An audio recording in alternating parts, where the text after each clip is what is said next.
Now, I'm really not joking.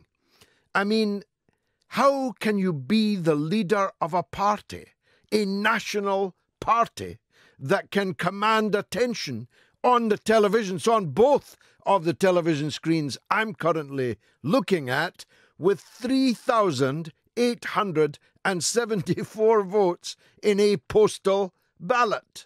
It's truly unbelievable how UKIP has shrunk, and yet how much airtime it continues to command. The new leader is a Bolton from the blue. And I'm a political junkie, had never heard his name spoken. I had never heard of him until he was announced as the new leader of UKIP, when everybody expected, me included, and I had the benefit of a steer from inside, that Anne-Marie Waters, the goose stepper, the Islamophobe, the hate preacher, was going to be the new UKIP leader. In one sense, I kind of wish that she had been, because at least if Waters was in charge, UKIP would sink beneath the waves and never be seen again. As it is, a former copper, former army officer, seems like a pucker individual from the glimpse I've just had of him on the television. He's at least going to make sure that they continue to get a seat on Question Time far more often than their representation in the country deserves, and still be quoted on the news whenever an opinion such as his is called for or required by the producers to suit their agenda. But whatever he is, he ain't Nigel Farage. And I say again, as I've said for more than a year, without Nigel Farage, UKIP is nothing.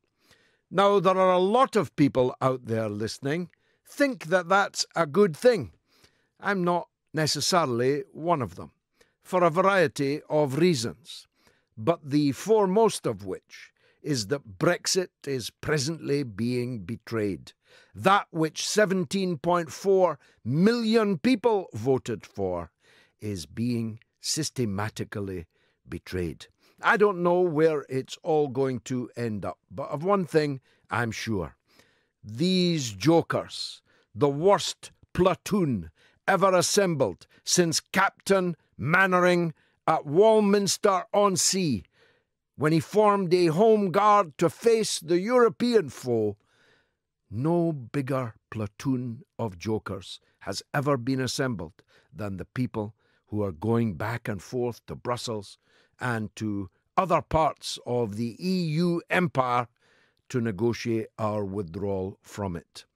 The hateful, belligerent, bullying and blackmailing partner that we now face, Herr Juncker and the other well-fed, well-upholstered Eurocrats who are demanding more and more tens of billions from us for leaving their club, are getting encouragement from a fifth column within this country, within Parliament, within the government, within the deep state, within Whitehall, within the BBC, within the Times, within the country houses of the nouveau riche.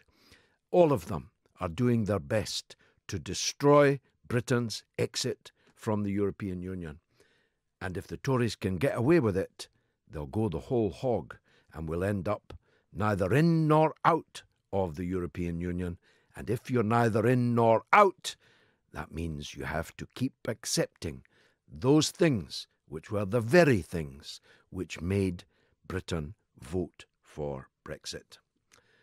We will be talking about the Labour conference, which was a signal triumph for the Labour Party and would have been an unblemished triumph if it were not for their fifth column, if it were not for their enemy within, which, whenever the cameras were pointed in the other direction, were whispering in the ears of gullible, or perhaps culpable, correspondents to tell the big story that actually Labour was an anti-Semitic nest of misogynistic hate.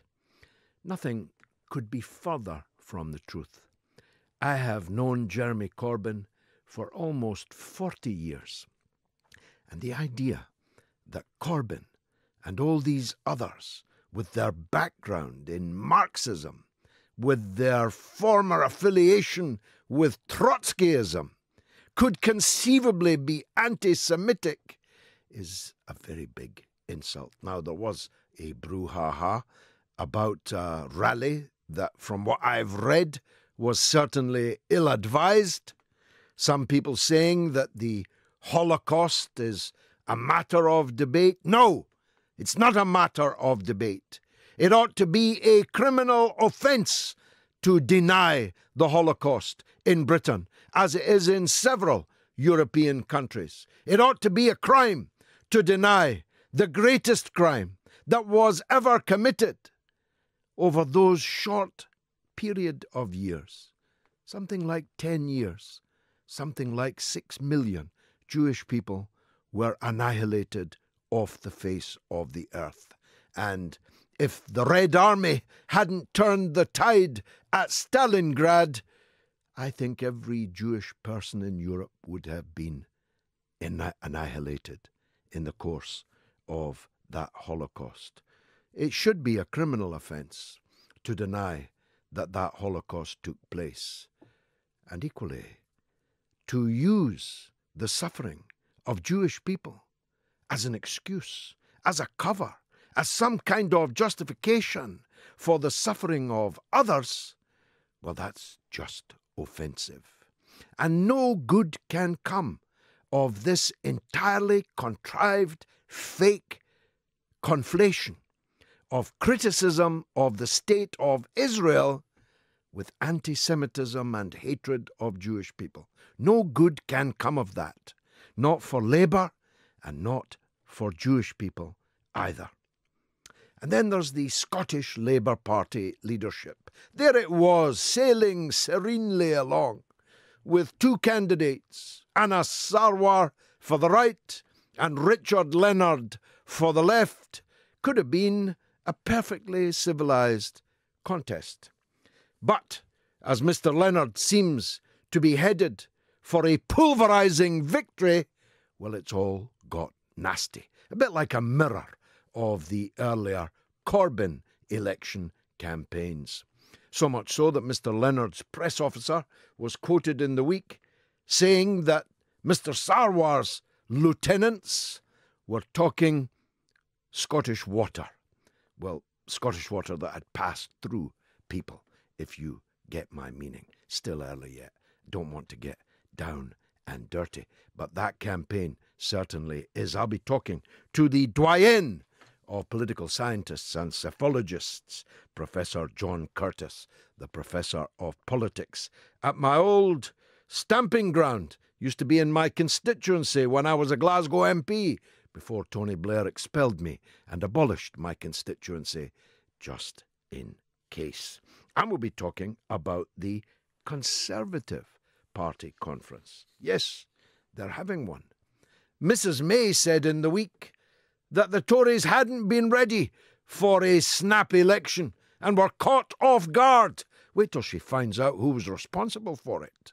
Wait till she finds out who called this sneaky snap election and caught the Conservative Party off guard. Oh, wait.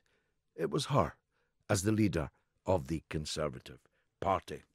How's she going to survive the week? There was a time when I didn't think that she would. It seemed to me inconceivable that a leader guilty of a miscalculation on such an Everestian scale, one which has effectively rendered the British government null and void on the threshold of one of its most important political tasks since the end of the Second World War, that no leader responsible for that could possibly survive. But survive she has. And the principal reason for that is, have you seen the alternatives? Have you looked at Jacob Rees-Mogg? Have you heard the desiccated calculating machine that is Philip Hammond? Have you looked under the thatch of Boris Johnson? In the Grenfell inquiry, in the continuing agony of the survivors of the inferno in Grenfell Tower, in the speech given by the leader of the Firefighters Union, who said, and he was right, that the Grenfell disaster, inferno, mass manslaughter, at least, ought to have brought the British government down, and may well yet do so.